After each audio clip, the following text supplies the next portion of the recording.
Tidak ada yang aneh dari warung bakso itu sampai kau menyadari satu hal.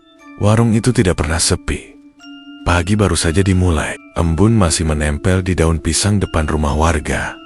Tapi antrean sudah mengular. Siang hari, saat matahari tepat di atas kepala dan orang-orang lebih memilih berteduh, bangku warung itu tetap penuh. Bahkan malam hari, ketika hujan turun deras dan listrik di kampung sering mati, warung bakso itu masih buka.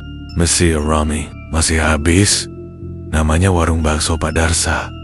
Letaknya di ujung gang sempit, berdempetan dengan rumah ramah tua yang temboknya berlumut. Gang itu jarang dilewati orang luar, tidak strategis, tidak terlihat dari jalan besar. Namun entah bagaimana, orang dari kampung sebelah, bahkan dari kecamatan lain, tahu persis di mana letaknya. Ada rasa yang bikin nagih, kata mereka. Kalau sekali makan, pasti balik lagi, kata yang lain. Aku mendengarnya pertama kali dari sopir angkot. Ia menyebutnya sambil tertawa kecil, seolah membicarakan sesuatu yang lucu. Padahal sorot matanya tidak ikut tertawa. Baksonya enak, Mas, katanya. Tapi jangan nanya dapurnya. Kalimat itu membuatku terdiam. Aku pertama kali makan di sana pada suatu sore menjelang maghrib. Langit kelabu, udara berat, dan angin berembus pelan membawa bau tanah basah. Warung itu hanya berupa bangunan semi permanen. Dinding batako, atap seng, dan spanduk lusuh bertuliskan bakso asli daging sapi yang warnanya sudah pudar.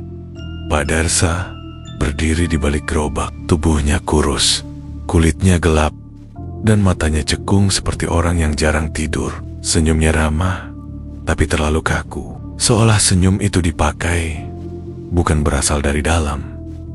Sendiri, Mas? Tanyanya. Aku mengangguk.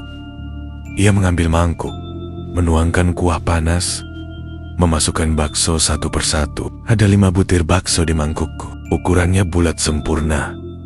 Permukaannya halus, mengilap terkena kuah. Saat mangkuk itu diletakkan di depanku, aroma kuahnya langsung menyergap. Gurih, hangat, menggoda. Aku meniup pelan, lalu menyeruput. Enak. Sangat enak. Tapi setelah suapan kedua, ada sesuatu yang mengganggu. Bukan rasa busuk, bukan pahit, melainkan rasa asing di ujung lidah, seperti bekas air liur yang sudah mengering. Sangat samar, tapi nyata. Aku menelan ludahku sendiri, mencoba mengabaikannya. Suapan ketiga keempat, rasa itu tetap ada, menempel, seperti sengaja ditinggalkan. Aku melirik ke sekitar. Orang-orang makan dengan lahap. Ada yang berkeringat, ada yang sampai menghabiskan kuahnya sampai tandas. Tidak ada yang protes, tidak ada yang terlihat aneh. Mas, enak kan? Suara Pak Darsa membuatku tersentak. Ia berdiri di samping meja, menatapku dengan senyum yang sama. Iya, enak, Pak, jawabku jujur, meski dadaku terasa tidak nyaman. Ia mengangguk puas. Matanya melirik mangkukku, memastikan aku menghabiskannya. Dan entah kenapa, aku merasa seperti sedang diawasi bukan hanya oleh Pak Darsa, tapi oleh sesuatu dari arah dapur. Dapur warung itu tertutup tirai plastik biru. Plastik itu kusam, bernoda minyak, dan sedikit terbuka di bagian bawah. Dari celah itu, terlihat lantai tanah yang lembab. Bau anyir samar keluar dari sana, bercampur dengan aroma kuah bakso. Aku memperhatikan satu hal. Tidak ada seorang pun yang masuk ke dapur selain Pak Darsa. Tidak ada karyawan, tidak ada pembantu. Semua dilakukan sendiri olehnya. Dan setiap kali ada pelanggan berdiri terlalu dekat ke arah dapur, Pak Darsa akan langsung bersuara.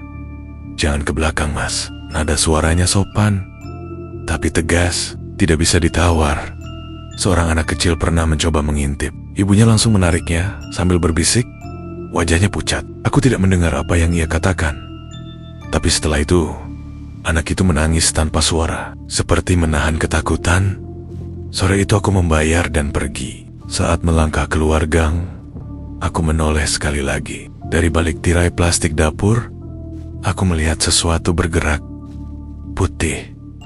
Aku berkedip. Tirai itu diam, Mungkin hanya bayangan kain, mungkin hanya perasaanku. Aku pulang dengan perut kenyang dan pikiran tidak tenang. Malam itu aku tidak bisa tidur. Setiap kali memejamkan mata, aku teringat rasa di lidahku, rasa asing itu. Aku berkali-kali minum air, menyikat gigi, tapi perasaan tidak nyaman itu tetap ada. Sekitar pukul 2 dini hari, aku terbangun karena mimpi buruk. Dalam mimpi itu, aku duduk di warung bakso yang kosong. Semua bangku terisi, tapi tidak ada orang. Hanya mengkok-mengkok bakso yang berjejer rapi. Dari dapur, terdengar suara liur, ditarik pelan. Slurk, slurk. Aku terbangun dengan keringat dingin. Keesokan harinya, aku kembali ke warung itu. Bukan untuk makan, tapi untuk mengamati. Aku duduk di rumah warga seberang gang, berpura-pura menunggu teman. Sekitar pukul 5 subuh, saat langit masih gelap dan azan belum berkumandang, Pak Darsa datang. Ia membuka gembok warung perlahan, seperti takut membangunkan sesuatu. Ia masuk, menutup pintu, dan tidak menyalakan lampu depan. Beberapa menit kemudian, aku melihat cahaya redup dari dapur. Aku menahan napas.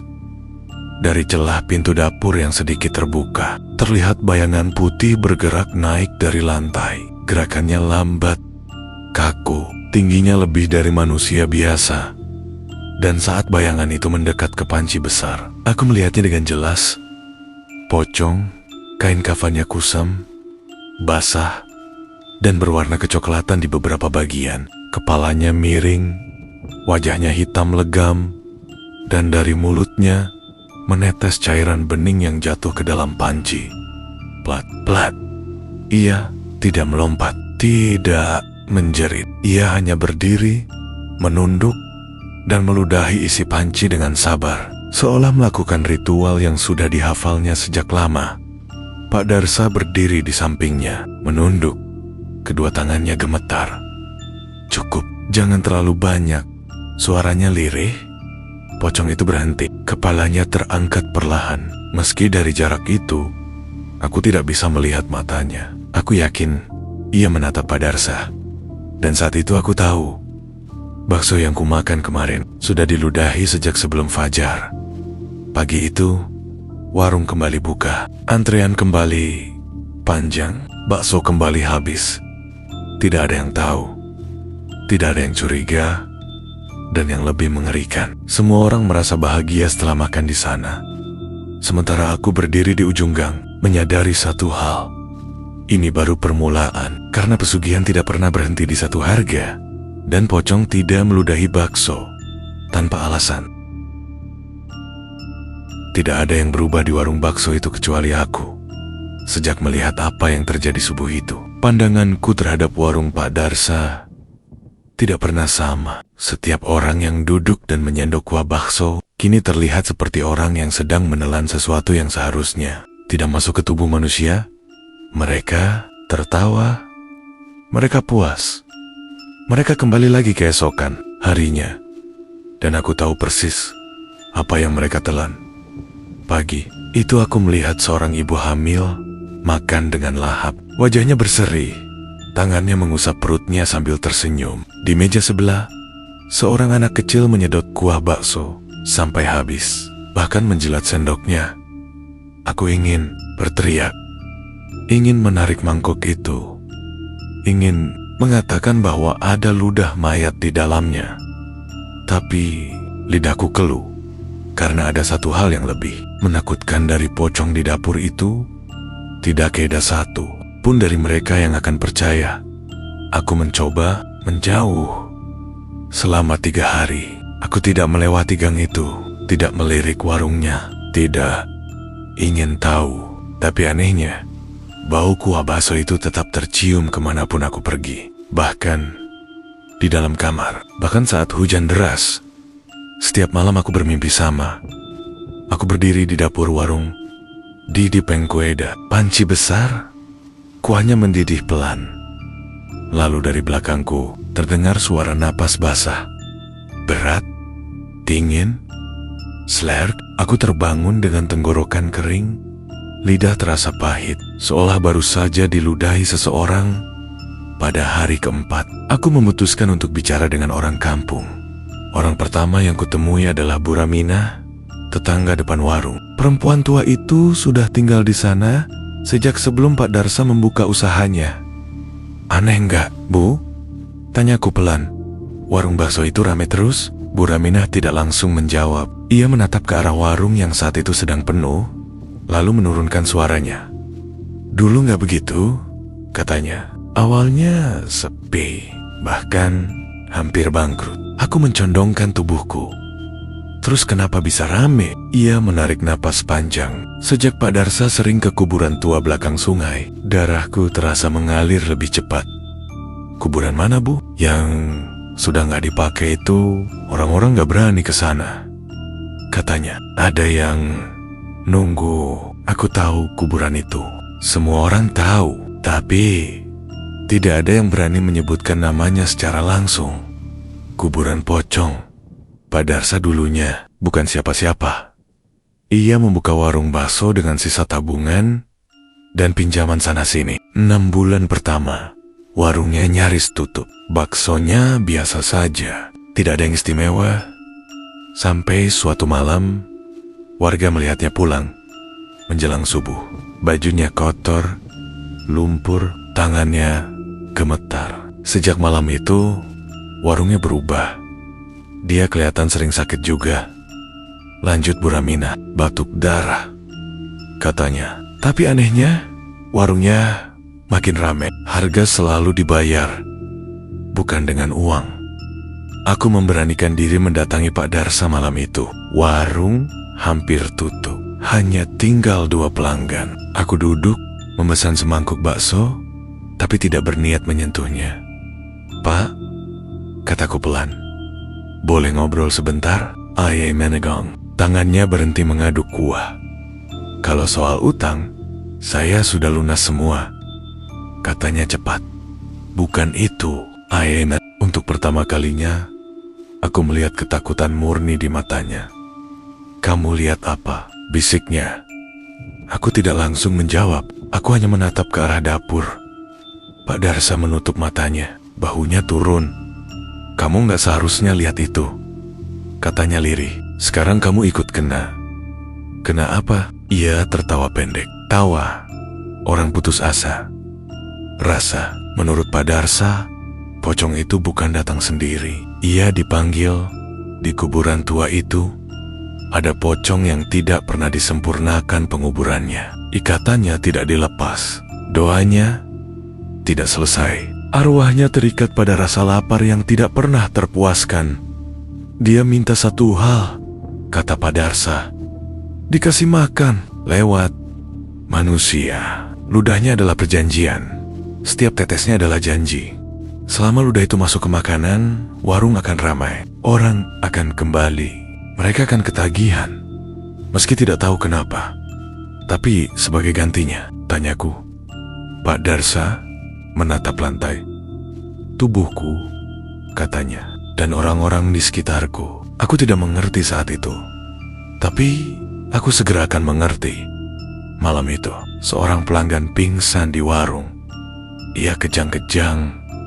Mulutnya berbuih. Dari sela bibirnya keluar cairan bening bercampur darah. Orang-orang panik. Pak Darsa berdiri kaku. Dari dapur terdengar suara ikatan kain ditarik pelan. KRK. Aku melihat ke arah dapur. Tirai plastik bergerak. Dan aku sadar ludah pocong itu mulai minta lebih. Malam setelah pelanggan itu pingsan, warung bakso Pak Darsa tidak langsung tutup.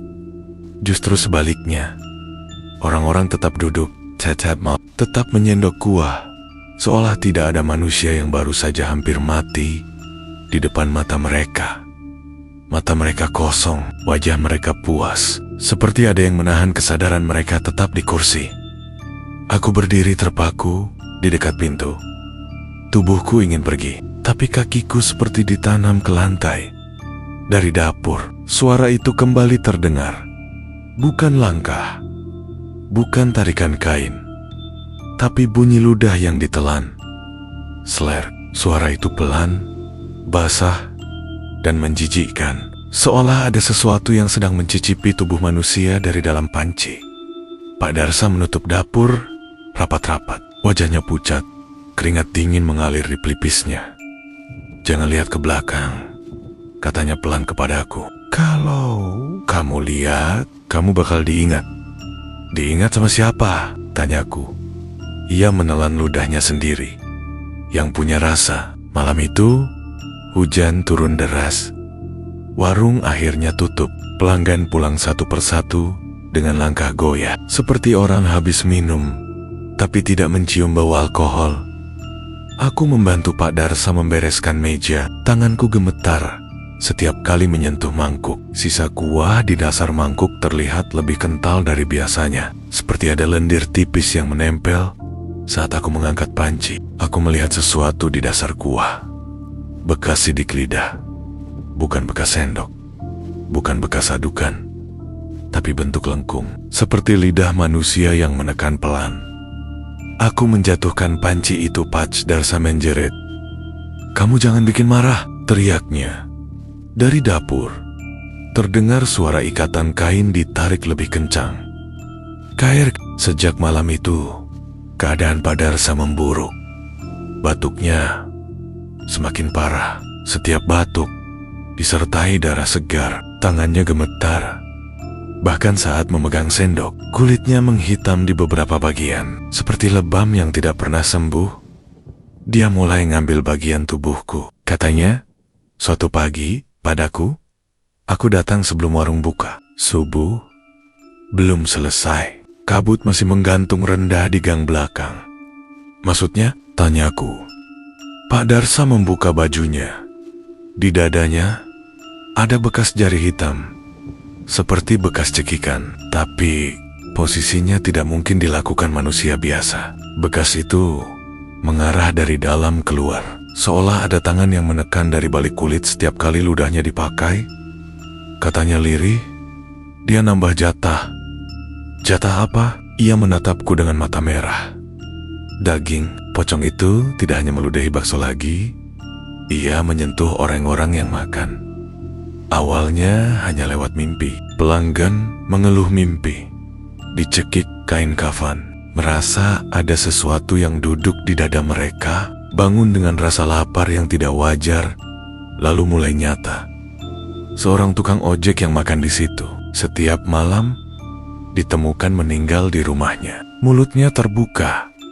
Lidahnya menjulur. Kering seperti dihisap sesuatu. Seorang anak kecil muntah lendir putih bercampur darah setelah makan bakso. Ibunya histeris. Tapi keesokan harinya, mereka kembali lagi ke warung. Aku menyadari sesuatu yang mengerikan. Ludah itu tidak membuat orang takut. Ia membuat orang rindu. Aku mencoba melarang orang-orang datang. Aku bicara ke RT, ke warga, ke siapapun yang mau mendengar. Mereka hanya tertawa.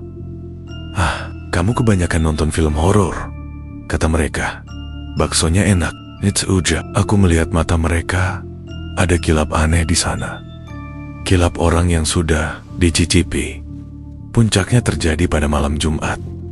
Warung penuh sesak, lebih ramai dari biasanya. Seolah seluruh kampung dikumpulkan oleh satu aroma yang sama.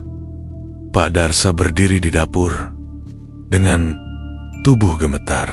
Ia menatap panci seperti menatap liang kubur. "Aku gak sanggup lagi," bisiknya. "Aku mau berhenti sekarang," kataku. "Tutup warung ini." Ayem. Dengan tangan gemetar, ia menutup panci. Tidak membuka penutupnya seperti biasa. Udara lengsong, berubah dingin. Lampu berkedip. Bau tanah basah memenuhi dapur. Dari dalam panci, terdengar suara napas berat. Lalu, suara kain diseret keluar. Pocong itu muncul sepenuhnya untuk pertama kali. Tubuhnya hitam, kafannya lembab, dan bernoda ludah. Ikatan di kepalanya longgar, memperlihatkan wajah yang membusuk setengah. Dengan mulut terbuka lebar, lidahnya panjang, mengilap, masih basah.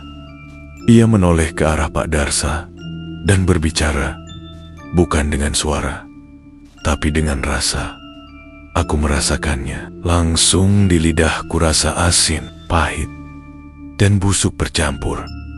Kamu berhenti. Aku lapar. Pak Darsa berlutut, menangis, memohon. Aku sudah kasih semua. Tubuhku, tenagaku, orang-orang. Pocong itu mendekat. Setiap langkahnya meninggalkan jejak air di lantai. Masih kurang. Ia meludah. Ludah itu tidak jatuh ke bakso. Ia jatuh ke wajah Pak Darsa.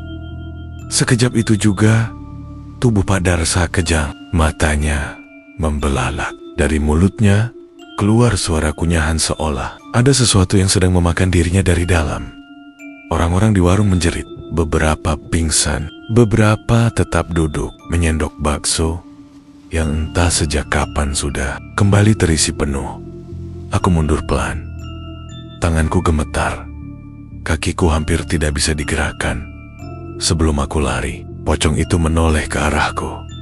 Matanya merah. Mulutnya tersenyum. Kamu sudah lihat? Kamu ingat rasanya? Aku muntah di tempat. Keesokan paginya, warung bakso itu tutup. Pak Darsa ditemukan hidup tapi tidak bisa bicara, tidak bisa makan, tidak bisa merasakan apapun.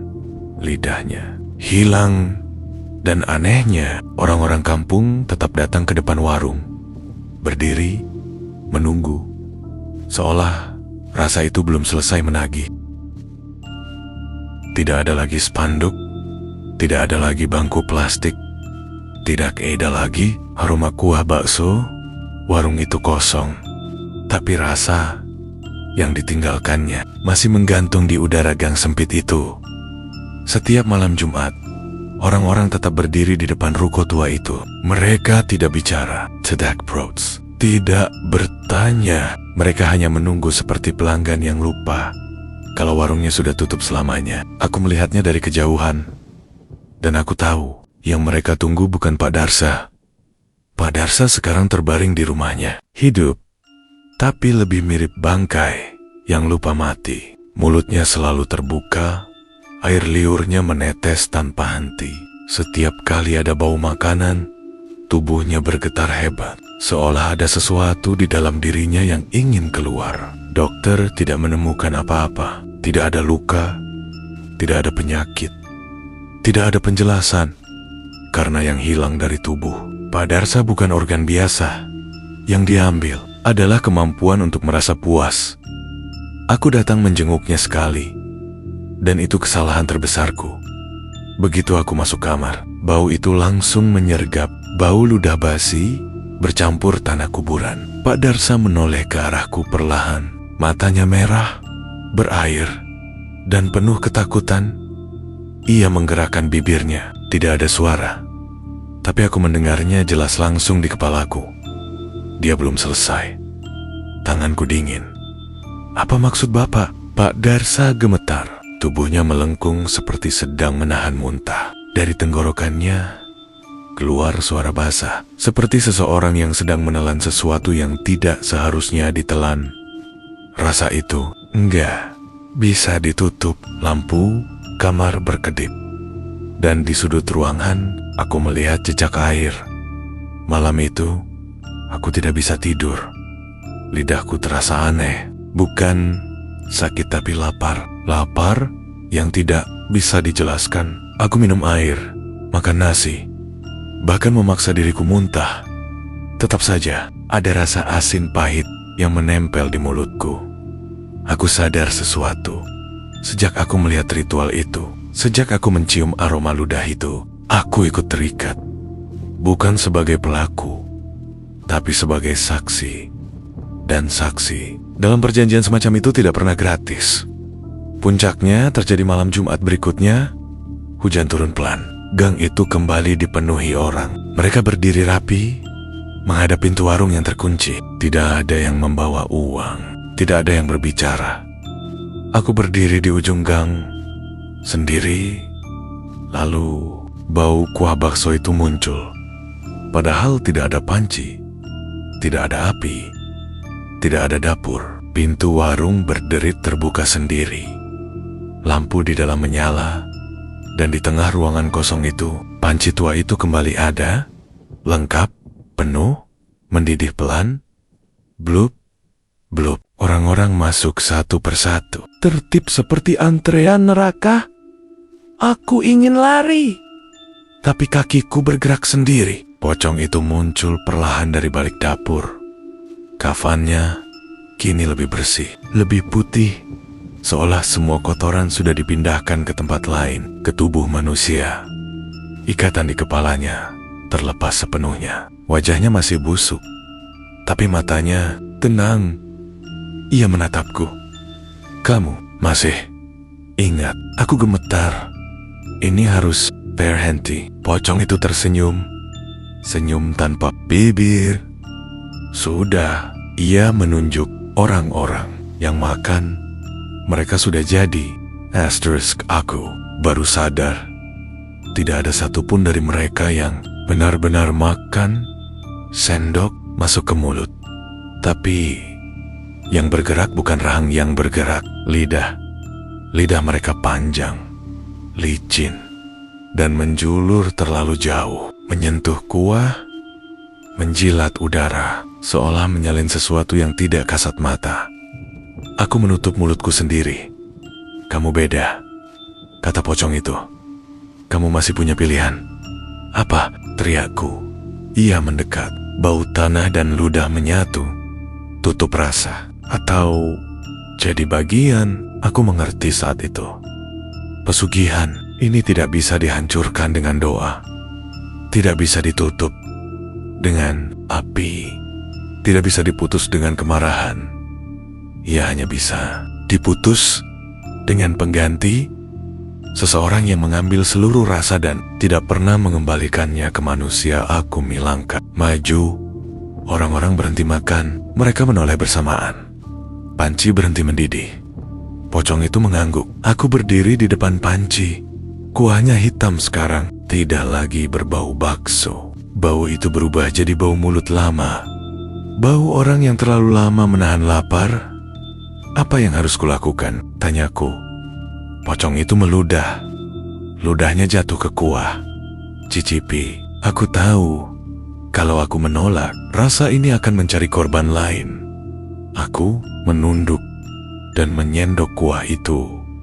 Tidak panas, tidak dingin. Tapi begitu menyentuh lidahku, seluruh kenangan manusia masuk bersamaan. Rasa lapar, rasa serakah, rasa ingin lebih. Aku menjerit tanpa suara.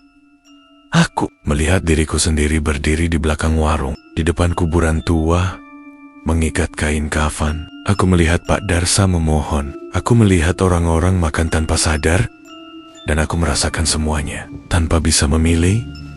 Ketika aku sadar, warung itu gelap, panci kosong. Orang-orang tidak ada. Pocong itu berdiri di depanku. Tubuhnya mulai memudar. Sekarang, kamu yang jaga. Apa maksudmu? Ia menunjuk mulutku. Aku meraba lidahku. Masih ada. Tapi, aku tidak merasakan apapun. Tidak asin, tidak pahit, tidak manis, kosong. Warung itu tidak pernah buka lagi. Kuburan tua di belakang sungai akhirnya dibongkar. Pocong itu tidak pernah terlihat lagi. Orang-orang kembali hidup normal meski beberapa dari mereka mengeluh makanan apapun terasa hambar. Pak Darsa meninggal setahun kemudian tanpa rasa sakit, tanpa perlawanan. Dan aku masih hidup. Tapi setiap malam Jumat, aku berdiri di depan cermin, membuka mulut, memastikan lidahku masih ada. Karena aku tahu, kalau suatu hari rasa itu kembali, aku yang harus menelannya sendirian.